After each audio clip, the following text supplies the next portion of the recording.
All right, so are you ready to dive into a world that I honestly never thought I'd find so fascinating? I know, right? It's quails. Quails. Yeah, I mean, I've seen them, scurrying around, but never really thought about them much.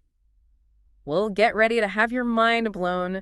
We're working with a YouTube video today called 10 Most Beautiful Quails in the World. And let me tell you, these birds are way more than just little brown blurs. Beautiful quails. Okay, you've got my attention. So before we get lost in a sea of feathers, maybe we could start with the basics. What exactly are we talking about when we say quail? So basically, quails are these mid-sized birds, Hmm. part of the same family as chickens and turkeys, believe it or not. Huh. Interesting. So like they're more glamorous cousins. They're part of the galliforms order? Exactly. But unlike those show-offs, quails are usually found on the ground, camouflaged and blending in. Right. Makes sense. Got to stay hidden from predators. Exactly. That camouflage is key. But here's the thing. Even though they're trying to blend in, some of these quails have developed these incredible colors, patterns, crests, plumes, you name it. So it's like they're hiding in plain sight. They're masters of disguise, but with a touch of flair. You got it. Yeah. And that's what makes them so captivating. This kind of tension between blending in and standing out. It's like evolution got a little bit playful with these guys. I am so ready to meet these little fashion icons. So where do we begin? Well, our first stop takes us to India, specifically the hill forests, where we'll find the painted bush quail. Painted bush quail. The name alone sounds like a work of art. What makes them so special? Well, their bright red bills and legs definitely catch your eye, but it's their personality that's really striking. The females are known for being incredibly protective of their young, like seriously fierce. Well, like mama bear vibes. Even more so, they'll attack anything they perceive as a threat, even humans. Wow. Noted. Do not mess with a painted bush quail mother. Yeah. I guess that makes sense, though, in a tough environment. You They- gotta protect your own. Survival of the fittest, right? But let's hop over to a different continent now, over to the U.S., the eastern and southeastern parts to be exact, home of the northern bobwhite. Now, this is a quail I've actually heard of. They seem to embody that classic quail look. Now you're right, that mottled brown and white plumage, perfect camouflage for blending into grasslands. Right. But their beauty goes beyond just looks. They're actually really important for the whole ecosystem. Oh, really? How so? Well, they help keep those pesky insect populations in check. They spread seeds around, and they're a major food source for other animals. Basically, little ecological superheroes. Wow. It's amazing how these seemingly simple birds play such a big role. Speaking of small, you mentioned the world's smallest quail earlier.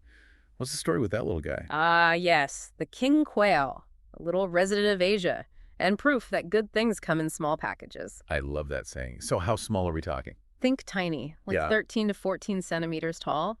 But here's the kicker, they can live for up to 13 years in captivity. Whoa. That's a long life for such a small bird. What's their secret? It's probably a bunch of factors combined. Diet, environment, who knows? Maybe they've just figured out the key to a long and happy life. I wish someone would bottle that up and sell it. Okay, so we've had beautiful and tiny tang. What other surprises do these quails have in store for us? Well, let's talk escape tactics. Our next quail is famous for its dramatic getaways. I'm talking about the jungle bush quail from the Indian subcontinent. Okay, I'm intrigued. Paint me a picture. What's so special about their escape? Imagine you stumble upon a group of these birds just hanging out. Suddenly something spooks them and boom, they explode. Specific calls to regroup. It's like a perfectly synchronized chaos. Wow, that's incredible. It's like a little feathery flash mob. So I'm guessing this strategy works pretty well. It does. The jungle bush quail is currently listed as least concern by the IUCN, meaning they're doing all right population-wise, which is always good news. Definitely a win for the birds. Okay, so we've had India twice. Ready to see what other parts of the world these quails are rocking. Let's head back to the U.S., specifically to the western states where we find the California quail. Pretty iconic out there. Oh yeah, the ones with that cool head plume, right? That's the one, like a little comma on their head. Very stylish, and their plumage is a whole other story. A mix of grays, browns, and blues. Perfect for blending into that diverse Californian landscape. It's like they're wearing a little piece of the environment on their feathers. So they're blending in, but still looking fabulous. Exactly. They've also got a pretty diverse diet, which makes them important for their ecosystem. They're not picky eaters. A true California quail. So we've had forest dwellers and grassland specialists. What about those tough birds that have adapted to life in the desert? Now you're talking, let's meet the scaled quail found in the southwestern U.S. and northern Mexico. These guys are masters of desert survival. Okay, color me intrigued. What's their secret? Their name gives it away. Their feathers have these intricate scale-like patterns. Perfect camouflage for that arid landscape. So they've got the blending in part down Oh, pat. But what about when it's time to find a mate? Surely they can't be invisible then. you're right. They got to stand out somehow. So the males have this high-pitched whack call they use to get the female's attention. Plus, they do this cool thing called tidbitting, basically offering the female little bits of food like, hey, girl, look what I brought you. Oh, that's kind of sweet. Ah, It's like a little duh. birdly dinner date. But I'm guessing life in the desert isn't easy, even for a smooth operator like the scaled quail. Sadly, you're right. Their habitat is facing a lot of threats. So conservation efforts are crucial for these guys. It's a good reminder that even the toughest creatures need our help sometimes. Speaking of tough, isn't there another desert dweller that's known for its resilience? You're thinking of Gamble's quail, right? Another resident of the southwest U.S. and northern Mexico. They're like the poster child for desert resilience. So they've got the whole surviving and thriving in harsh conditions thing down. They've got it down to a science. Their adaptations for water conservation and navigating that tough terrain are seriously impressive. Gamble's quail respect. Okay, I'm ready for another quail encounter. Hit me with your best shot. Let's head south down to the mountains of Mesoamerica. Home of the Montezuma quail, the smallest quail in North America. Smallest in North America. Okay, so we're talking super tiny this time. Tiny but mighty, their plumage is a showstopper. Think bold black and white stripes and dots, but they're actually pretty shy despite their flashy looks. And here's an interesting tidbit. They're generally monogamous, but because they're often way more males than females, one female might have two male partners. Wow. Talk about a plot twist. I guess you got to play the hand you're dealt in the game of love. Nature always finds a way. But speaking of defying expectations, let's move on to another quail that's breaking the mold, the elegant quail. Okay, the name alone suggests we're in for a treat. Right. Where do we find this elegant fellow? You'll only find them in a very specific thorn forest in northwestern Mexico. They've got this long, straight crest that just screams elegance. And they're usually seen hanging out in groups of 5 to 15 birds. Sounds like a pretty exclusive club. But what makes them so unique? Well, here's the thing. Their population might actually be increasing because of forest degradation. Really? So they're actually benefiting from changes that would normally harm other species. It seems that way. The degradation is creating more open areas which they prefer. It just goes to show how complex the relationship between a species and its environment can be. Definitely makes you think, okay, so we've had resilient, we've had elegant. What's next on our quail adventure? Let's wrap things up with a quail that's known for its dramatic exit. I'm talking about the mountain quail. Oh, yeah. The one with the jetpack, right? Tell Yeah. me. They live up to their name. Found in the mountains of the western U.S., largest quail species in North America. And they've got this stunning plumage, mix of white, chestnut, and gray. And you're right about the jetpack thing. When they get startled, they launch themselves straight up into the air. It must be quite a sight.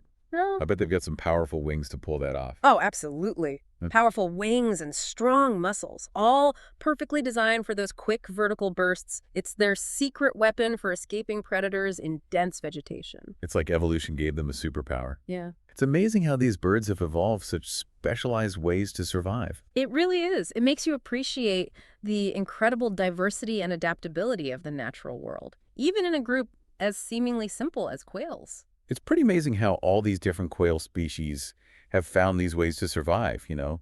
They're adaptable, resilient. It's inspiring. I completely agree. And it really highlights how important it is to understand, both their role in the ecosystem and the threats they're up against. Like, remember the scaled quail and how they practically disappear into the desert? Oh, yeah. Those feather patterns are incredible. It's like nature's camouflage. Yeah. But I think you mentioned their habitat is facing some issues. It is. Habitat loss and fragmentation are a big problem for a lot of quail species. Yeah. Basically, as humans expand their footprint, it shrinks the space and resources available for these birds. And that's especially hard for species like the scaled quail, who need very specific plants to survive. So it's not just about protecting vast wilderness areas, but also about making sure our actions don't accidentally harm these, smaller or more common species like quails. Exactly. And then there's climate change, which throws another wrench in things, altering weather patterns, impacting food sources and nesting sites. It's a lot for these birds to handle. It sounds like it. Yeah. So what can we do to help? I mean, what can we do to protect these amazing creatures? Well, for starters, supporting organizations dedicated to quail conservation is huge. There are a lot of groups out there working to restore habitats, conduct research, and push for policies that actually protect these birds. That makes sense. But I'm also thinking about what we can do on a smaller scale, like in our own communities. Hmm. Can we make our backyards more quail friendly? Definitely. Planting native vegetation that provides food and shelter is a great start. And minimizing pesticide use helps too. Protects both the quails and their food sources. Right. Even something as simple as putting out a water source during dry spells can make a big difference. It's good to know we can make a difference even with small actions. Ah, But I gotta admit, I'm still stuck in those amazing head plumes. The ones we were talking about earlier, they're so stylish. So from an evolutionary perspective, what's the purpose? yes. The head plumes, a classic example of sexual selection in action. In a lot of quail species, the males use these plumes to attract the females. It's all about showing off. So basically a bird fashion show. The bigger and brighter the plume, the better your chances of finding a mate. You got it. Those plumes are like a billboard advertising good genes and health. It's the bird equivalent of say, hey, check me out. I'm strong and healthy, and my chicks will be too. I wonder if the males like size each other up and compete for the most impressive plume. Like, do they ever preen and posture trying to outdo each other? It's totally possible. In some species, the males go all out with courtship displays, strutting, fanning their plumes, even offering food to impress the females. Someone needs to set up a quail cam to capture all this action. I would watch that show. Now there's $1 million idea. Speaking of fascinating behaviors, did you know that some quail species are known for their unique sounds? Ooh. Are we talking like beautiful bird songs or something a little more unexpected? Let's just say unique is a good word. The Montezuma quail, for example, has a call that sounds a lot like a dog barking. Wait, a barking quail? That's Yeah. wild. What's the purpose of that? Is it territorial or maybe a way to attract mates or something else entirely? To be honest, it's still a bit of a mystery, but scientists think it's probably a combination of things. Communication territory, defense, maybe even attracting a mate. It just shows how much we still don't know about how animals communicate. So many unanswered questions. It's fascinating. We've talked a lot about physical adaptations, but I'm curious about their social structures. Do they live in groups all year round, or does that change with the seasons? Good question. A lot of quail species, like the elegant quail we talked about earlier, live in these small groups called coveys, usually made up of related birds. These coveys offer protection from predators, and they can be pretty stable, lasting for years sometimes. Safety in numbers, right? But do these coveys ever change? They can. During breeding season, for example, coveys might split into smaller groups or pairs to nest and raise chicks. Then after the breeding season, they often regroup into larger coveys for foraging and protection during those colder months. So it's a constantly changing system, always adapting to the seasons and what the birds need. Exactly. It shows just how adaptable and resilient these creatures really are. Their lives are totally in sync with the rhythms of nature. I'm also curious about how different quail species interact. Do they ever like compete for resources or hang out together? Another good question. While different species might share similar habitats, they've usually carved out slightly different niches within that environment, which minimizes direct competition. So they've basically evolved to specialize in different ways, so they're not constantly fighting over the same resources. Exactly. They might have different food preferences, nesting habits, or even be active at different times of day. All these little tweaks that allow them to coexist peacefully.